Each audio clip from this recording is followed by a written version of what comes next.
किरदार के भी गाजी हैं, दिल के भी गाजी हैं, नाम के भी गाजी हैं, जंग जीत कर आए इसलिए गाजी हैं। और ये आज की जंग भी इन्होंने जीती है लाल किले की। तो कैसे जीती है? इनका कहना है कि इश्क में जीत कर आने के लिए काफी हूँ, मैं निहत्ता अकेला ही सारे जमाने के लिए काफी हूँ, मेरी हकीकतों को ख्वाब की तरह समझने वालों, मैं दुश्मनों की नींद उड़ाने के लिए काफी हूँ। अनवर गाजी का कहना है कि मेरे यारों मुझे दिल खोल के खर्च करो, मैं अकेला ही इस पूरी महफिल का बिल देने के लिए काफी हूँ। बहुत दिनों के बाद, बल्कि मेरे ख्याल में कि लास्ट टाइम जब मुलाकात हुई थी तो लाल किला के जो ओनर हैं और हमारे दोस्त हैं आबिद सिद्दीक भाई, मौलाना आबिद सिद्दीक साहब, उनके साथ यही कोने में ही मुलाकात हुई थी। मौलाना अब्दुर्रहमान मंगेरा साहब बरतानिया से आए थे, आप भी शायद उस मजलिस में थे, तो उनके साथ मुलाकात हुई। उसके बाद आज आना हुआ बहुत अरसे के बाद, क्योंकि मैं ज़्यादा होटलिंग का शौकीन नहीं हूँ तो होटलिंग की तरफ ज़्यादा नहीं जाता, लेकिन आज बड़े दिनों के बाद आया तो मैंने माशाल्लाह लाल किला की जो मैनेजमेंट और एडमिनिस्ट्रेशन है उसको मेंटेन पाया माशाल्लाह। ये तो नहीं कहूँगा कि इसमें बहुत बेहतरी आई है, क्योंकि पहले ही बेहतर था लेकिन आजकल जो सस्टेन रखना है और रिटेन रखना है क्वालिटी को, वो बहुत मुश्किल काम है। बहुत से ऐसी जगह है जो ब्रांड बन जाती हैं तो वो अपने फिर कॉम्प्रोमाइज़ कर लेती हैं क्वालिटी पर भी और एम्बियंस पर भी। तो अल्हम्दुलिल्लाह लाल किला की क्वालिटी में भी कोई फ़र्क नहीं आया, कमी नहीं हुई, बल्कि बेहतरी आई है। तो ये बेहतर होगा और मेरा कहना सही होगा, और एम्बियंस भी उन्होंने मेंटेन रखा हुआ है। तो यकीनन लाल किला की मैनेजमेंट और जो ओनर्स है और जो प्रोफेशनल टीम है वो इस बात के लायक और मुस्तहिक है कि उनको मुबारकबाद दी जाए, और उनको ये भी कहा जाए कि इसको गिरने ना दीजिएगा बल्कि बेहतर करने की कोशिश कीजिए, क्योंकि सस्टेनेबिलिटी ये बहुत ज़रूरी है। और बहुत कम कराची में ऐसी जगह देखी है जहाँ पर क्वालिटी बुफे दस्तियाब है। तो अगर किसी ने, आप में से किसी ने लाल किला में अभी तक बुफे नहीं खाया तो ज़रूर आइएगा, और इट्स वर्थ ट्राइंग। जज़ाकल्लाह।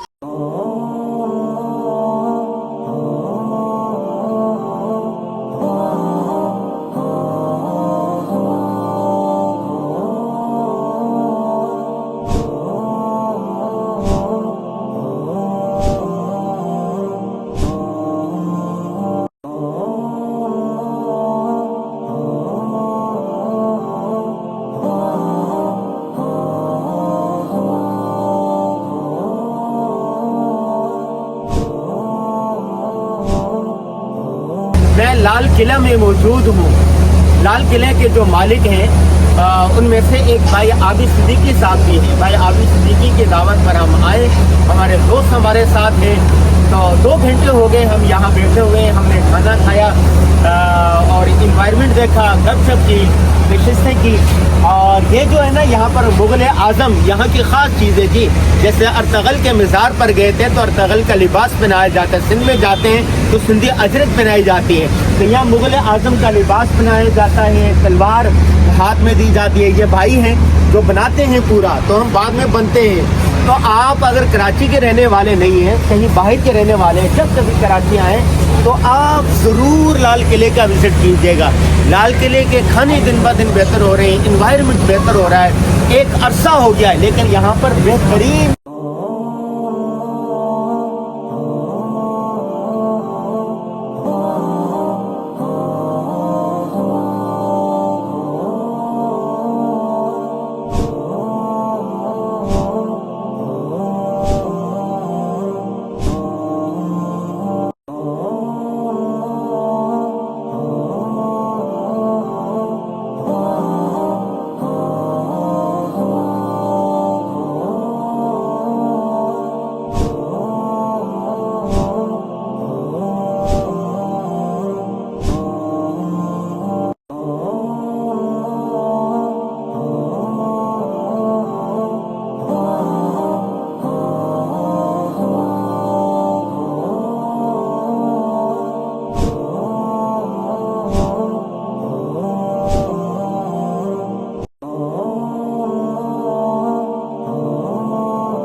ये लाल किले का विजिट आपको कैसा लगा कमेंट में जरूर बताइएगा। अल्लाह हाफिज।